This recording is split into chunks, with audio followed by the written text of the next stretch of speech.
Hi, my name is Cierra, the doula. I am the founder, owner of Blossoming Birth Services, and today we have a great video talking about postpartum with my client Keisha.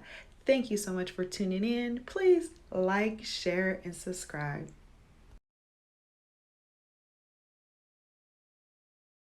Hi, my name is Cierra the doula, and welcome back to my YouTube channel.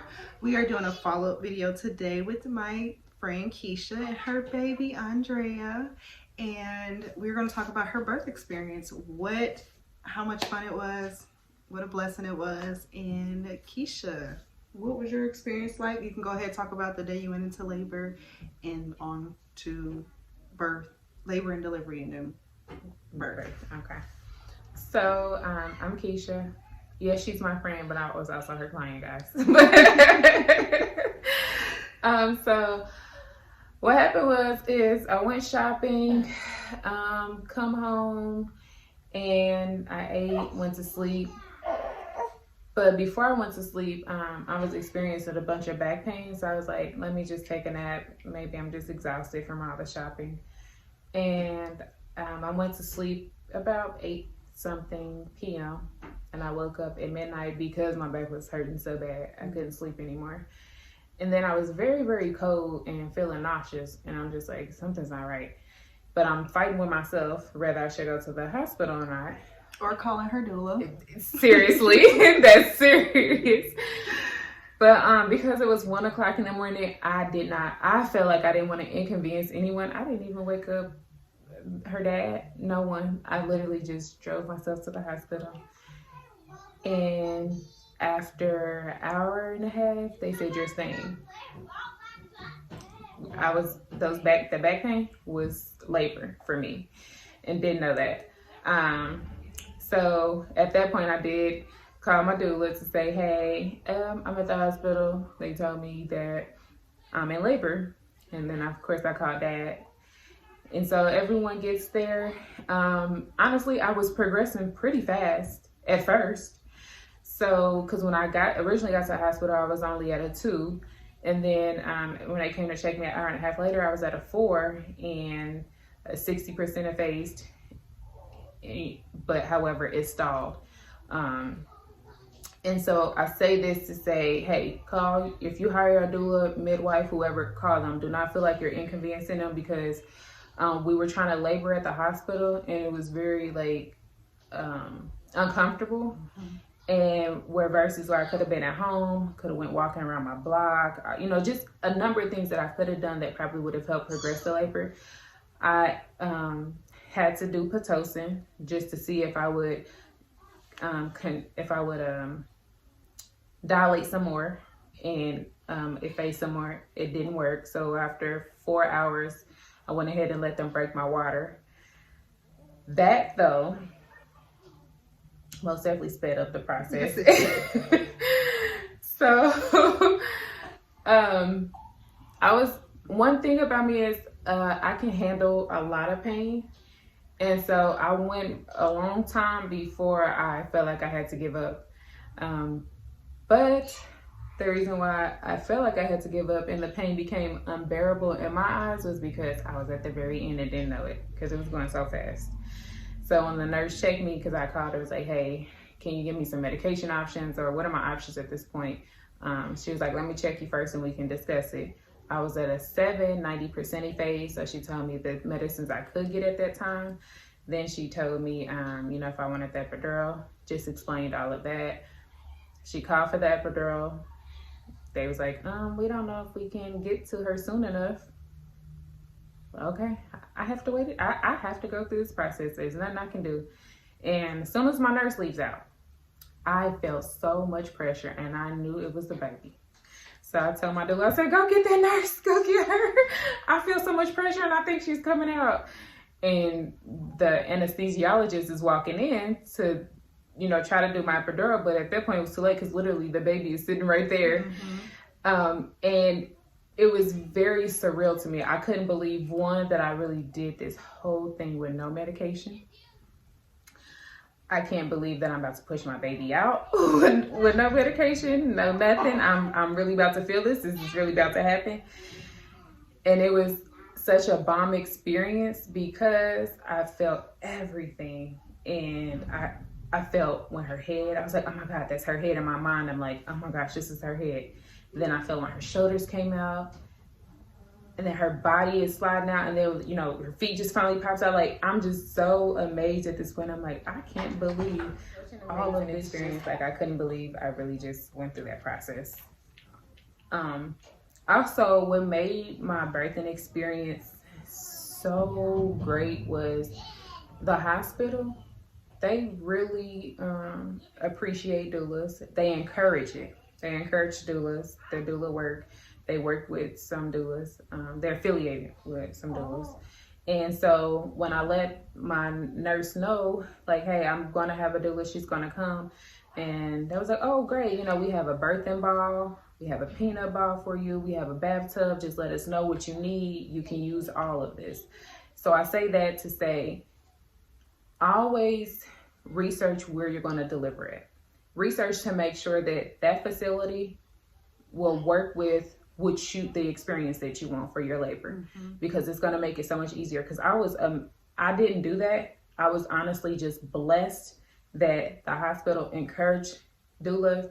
They encourage, you know, giving birth the way you choose to. So I got lucky. Everyone may not get that lucky.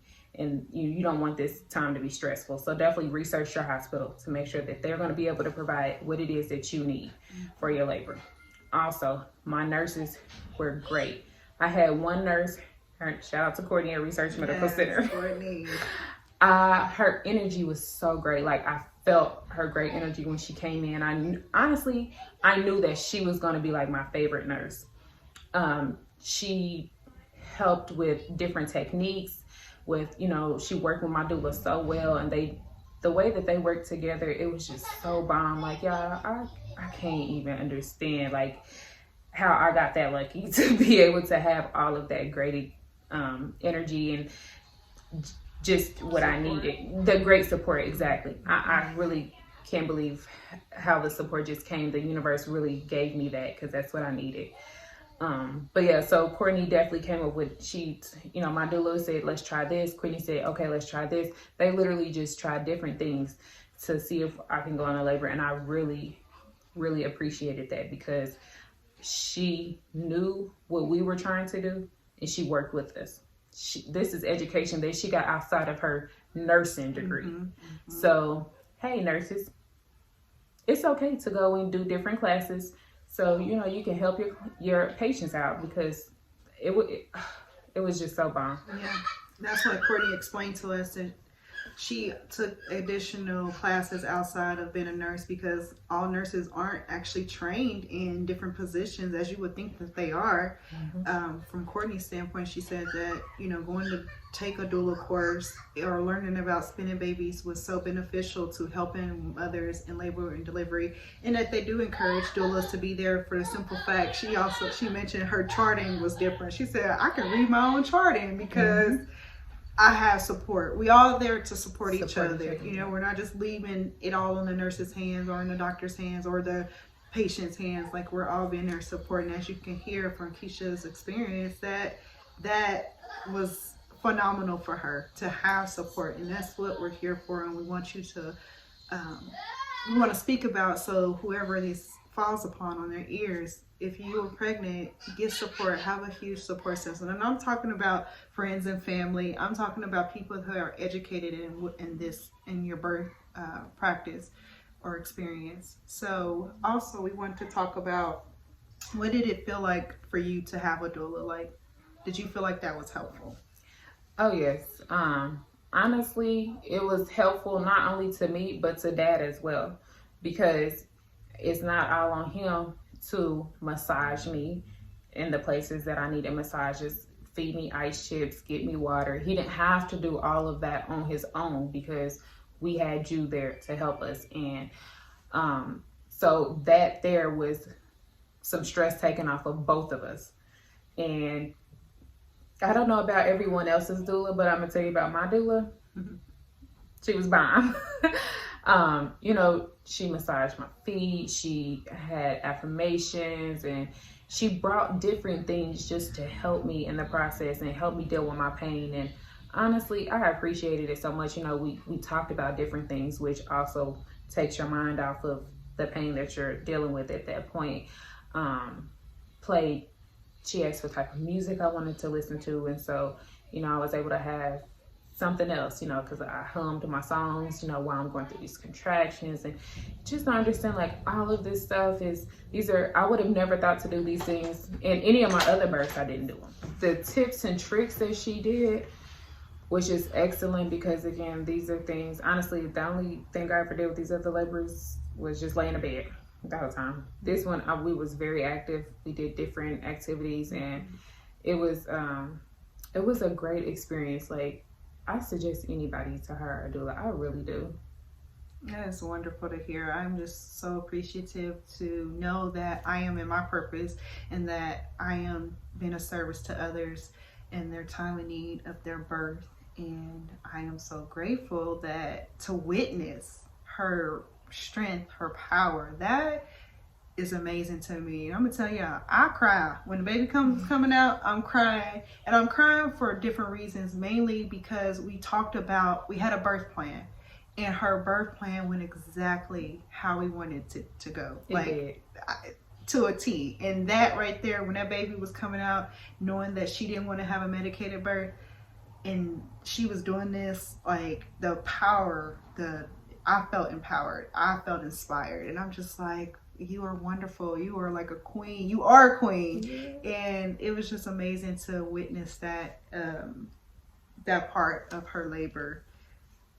So we want to talk about using your voice. We want to talk about using your voice and what that looks like, because I think Keisha did a phenomenal job on speaking up for what she wanted, what she didn't want. And even Courtney suggested things like, you don't have to be checked if you don't want to be checked. Yeah. There's so many things that go along with that. And so let's talk about how you felt on using your voice. So honestly, it was weird for me at first with feeling like I had to tell my doctor, no, I don't want to do that. Because, you know, one thing I didn't want to feel like was being combative. But I will say, Courtney and we had another nurse as well that would tell me, hey, if this isn't what you want, say it. Because they knew what I wanted, and they encouraged me. They made me feel comfortable to use my voice with my doctor, because my doctor, the only thing she was really there to really try to do was get this baby out of me as soon as possible. However, the nurses are telling me, no, you tell that doctor what you want to do. Mm-hmm. So I will say that it made me know that use your voice at any time. Like, it made me feel empowered to be able to tell my doctor in a respectful way. It wasn't rude or anything. So when because my doctor asked me several times, did I want to break my water? And I really didn't want to, but I didn't know if I could say no. So I was like, well, can we just wait a little longer? You know, and okay, I'm gonna come back and check you in 4 hours. You know, every step of the way. Mm-hmm. If I didn't want to do it, I told her, no, we're not going to do this. Mm-hmm. Even when I asked for the epidural, Cierra asked me, are you sure? Yes. The nurse, when she came in, I was asking her my options, and she was like, are you sure? Because they knew that I said I wanted to do this without medication. So even the nurse said, are you sure this is what you want to do? I'm like, yeah, like I can't take the pain anymore. At least I in my mind, I thought I couldn't take the pain anymore. Mm-hmm. But I had no choice. Mm-hmm. And honestly, I promise y'all, it was not, well, for me, it wasn't that bad. Mm-hmm. It really wasn't. So I will say this, use your voice. Feel free to speak up for yourself. If it's something that you don't want to do, let them know you don't want to do it. If it's something you want to do, let them know that's what you want to do. And honestly, it's not that bad. The doctors and the nurses, they're really not that bad. They, for the most part, will, okay, we'll go ahead and do this, as long as it's something that's healthy for you. Mm-hmm. And if it's not, you know, detrimental to you or the baby, they're going to agree with you. That's true. So using your voice would be like Keisha pointed out, whatever comes up, whatever you feel, if you're feeling like, okay, I don't want to be touched right now, say that. I don't want certain medicines that they're offering, say that. Whatever you're feeling, just honor yourself, respect yourself. Because honestly, let's be honest here, doctors work for us. We are paying their salary. So we need to understand that it's okay to use your voice. You know, I understand that the doctors, you know, they went to school for all these years, that they seem like they have this power, but honestly, they're practicing medicine. So therefore, it's okay to use your voice. You have the power. You have the power. You really do. Last question we're going to talk about is postpartum. We're going to talk about what postpartum looked like for Keisha. Last question we're going to talk about is postpartum. What that looked like for when Keisha came home. And then I'll talk about what that looks like for me coming in as come and make sure she's okay or checking in on her. So if you want to talk about postpartum, breastfeeding, whatever. So postpartum, honestly, this labor was definitely different. With all my other kids, I had them and the next day I was up, popping, going. This one, I couldn't do it. I needed rest. I was very exhausted. And so I say this to say I was very exhausted coming home, having to breastfeed literally every hour in the middle of the night.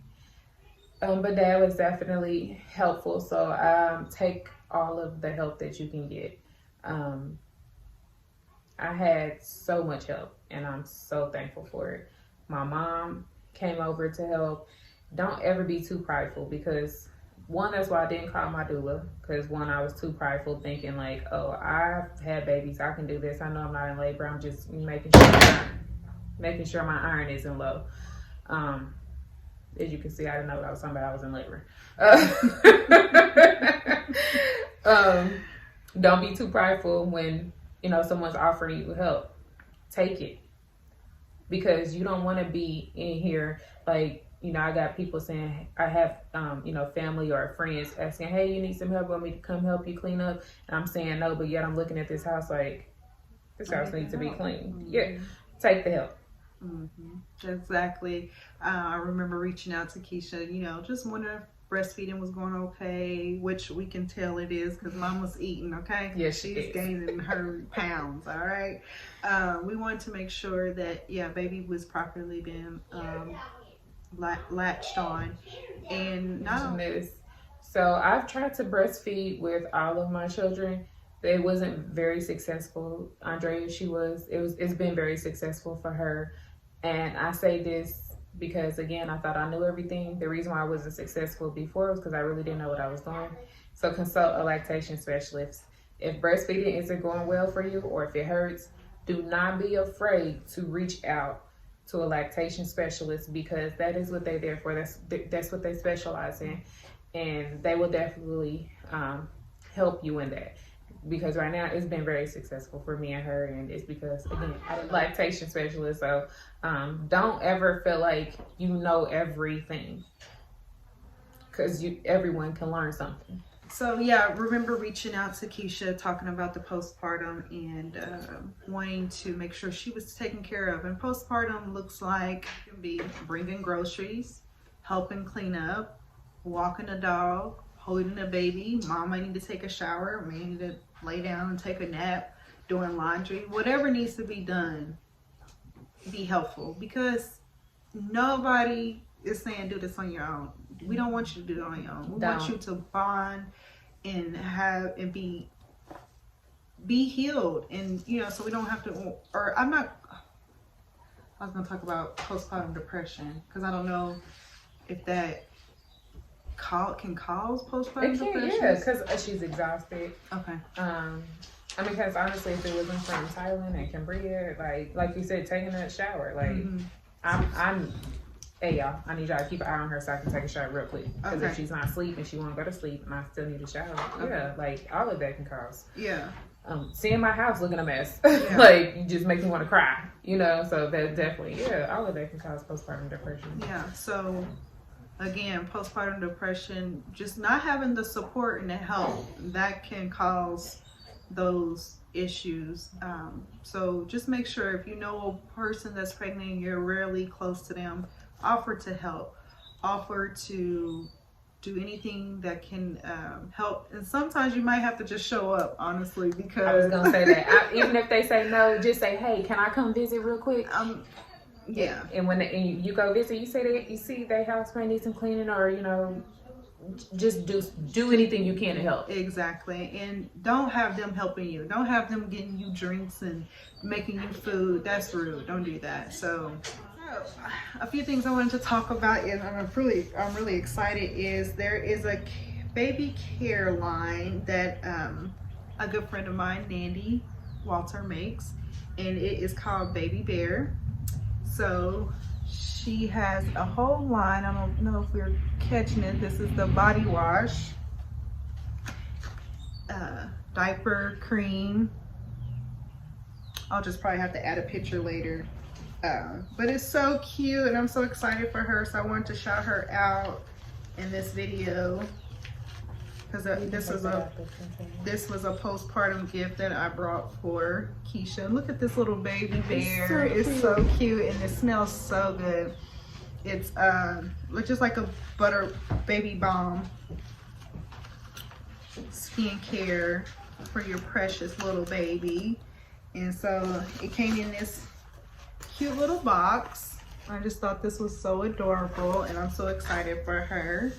And also I had some t-shirts made that I want to start giving out to my clients. It says, "A doula helped me out, blossoming birth services." And I just thought that was so cute. I can't wait to see the little baby in here.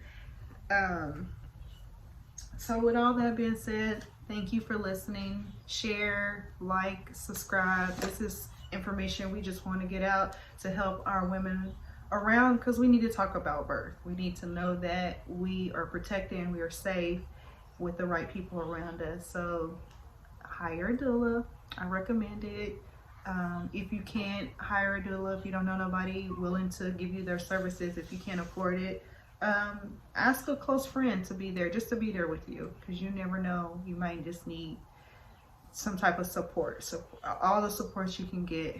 And also, I want to shout out my shirt too. I love my shirts from Birth Nerds on Instagram. I think it's so cute. It says Birth Worker. I love it. And that will include our video. And then we have a little baby here. I don't know if she want to show herself or look at her, all that cuteness. Look at her. You've been asleep this whole time. Man. Look, a little chunk. Look at her. She like, hold on now. I know. Hold on, I was resting.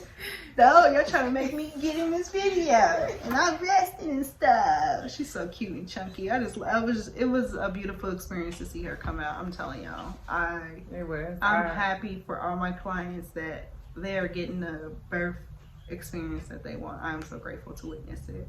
So again, thank you all. Stay tuned for more talking about birth. Alrighty, bye-bye.